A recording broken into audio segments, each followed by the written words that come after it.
aquí en Mega Noticias a Óscar Ocampo, que es el coordinador de energía del Instituto Mexicano de la Competitividad. Óscar, ¿cómo te va? Buenas tardes. ¿Qué tal, Eduardo? Buenas tardes. Encantado de platicar contigo y tu auditorio esta tarde.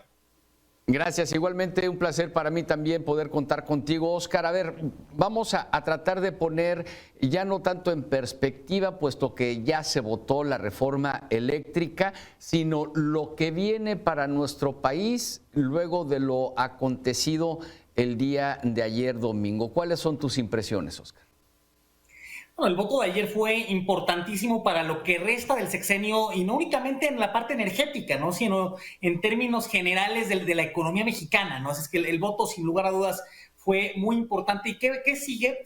Nos antoja complicado otro intento de reforma constitucional, pero esto no implica que vaya a haber un viraje en la política energética de esta administración. No hay ninguna razón para creer eso. Y la iniciativa que se envió el día de ayer y que se pretende votar hoy de litio es quizá la mejor prueba de lo mismo, ¿no? ¿Qué podemos esperar?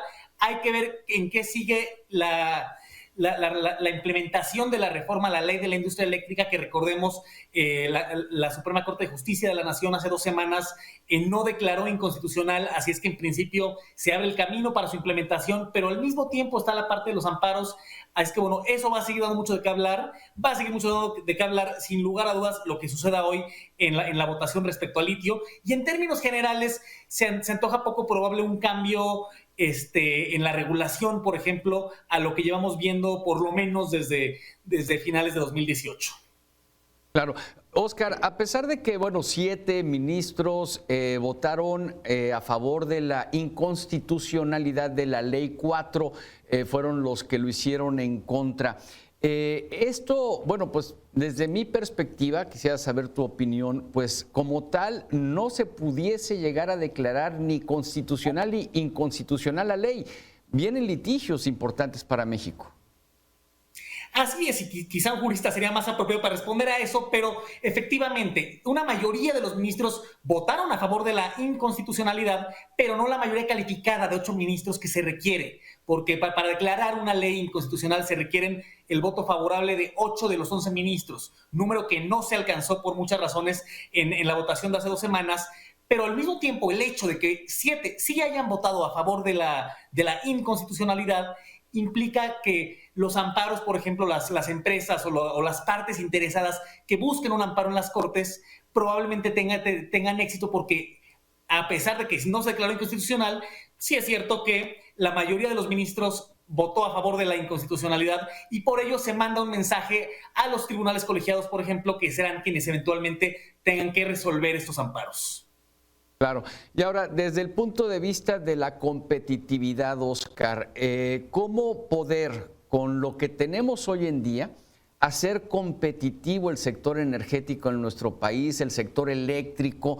Porque no podemos obviar que somos un país rico en recursos naturales, si bien nos está pegando la sequía y eso afecta a las hidroeléctricas, pero no dejamos de ser un país rico en cuanto al aire, al mar, al sol, desde luego en el subsuelo, los minerales. ¿Cómo poder arrancar a México como un país verdaderamente competitivo en el sector eléctrico? Bueno, México es uno de los países con mayor potencial para desplegar tecnologías renovables, por ejemplo, solar, fotovoltaica, eólica. ¿Y qué se requiere para ello? En primer lugar, Estado de Derecho, certidumbre jurídica, que quien invierta tenga la certeza de que el Estado, el gobierno, no van a cambiar arbitrariamente la regulación de tal suerte que se vuelva inviable la operación de ese activo. O sea, el reto de México ahorita es mantenerse atractivo para la inversión. Y la inversión puede ser pública o privada.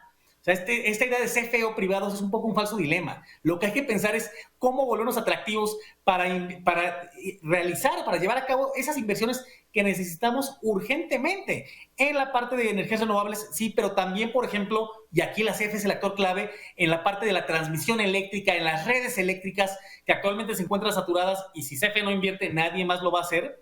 Todo eso se requiere, pero para lograr todo esto no se necesita una reforma constitucional, ni siquiera una reforma legal.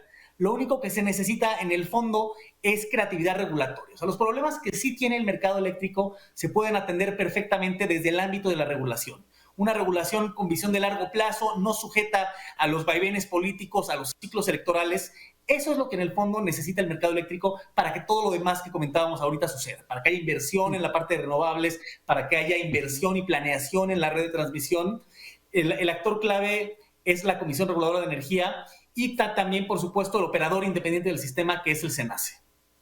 Claro, sin embargo, desde mi punto de vista, el discurso, incluso hoy del Ejecutivo Federal, en relación a esta iniciativa por el tema del litio, aunque algunos lo ven como distractor, pues parece ser que esto que tú mencionas, Óscar, de la combinación público-privada, pues no se va a dar, por lo menos no para México, o no por lo menos para esta administración.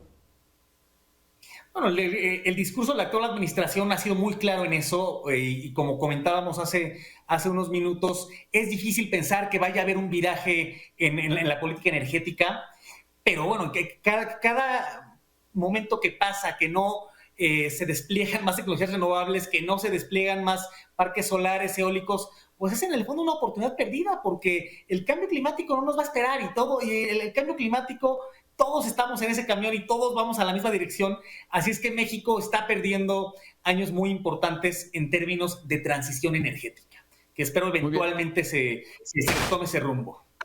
Claro, Óscar, ¿se puede cohabitar, si me permites este término, entre la reforma eléctrica actual, que es la del 2013, y la ley de la industria eléctrica, de la que hablábamos hace un momento? ¿Son compatibles o vamos a estar viendo choques? Y a final de cuentas, lo que la sociedad, por lo que he preguntado, por lo que hemos preguntado en Mega Noticias, lo que la sociedad quiere más allá del tema político, pues es que no se quede tanto tiempo sin luz ni tantas veces de manera consecutiva sin luz, y también pagar menos en cada recibo que nos llega, ya sea mensual o bimestral.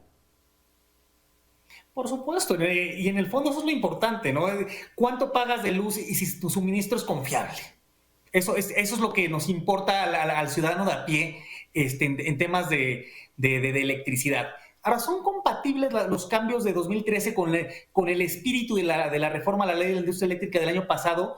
Se antoja muy difícil y eso va a ser un gran problema en la implementación, porque pensemos, por ejemplo, en el despacho eléctrico, ¿no? En el orden como se inyecta o como las centrales inyectan su energía a la red. Si la reforma a la LIE promueve que en primer lugar se despache la energía de la CFE, de las hidroeléctricas, después de los ciclos combinados, etcétera, pero al mismo tiempo si hubiesen suspensiones que permitieran a los operadores privados, a las centrales privadas, operar bajo el sistema anterior, es decir, que lo que le llamábamos el mérito económico, que es quien tiene el costo más bajo, es el primero que inyecta la energía a la red, se antoja logísticamente muy complicado tener dos sistemas de despacho que coexistan al mismo tiempo y que el SENACE tenga que implementar, tenga que ejecutar al mismo tiempo. Así es que ya traducido a la implementación de esta reforma, van a haber sin lugar a dudas muchas complicaciones.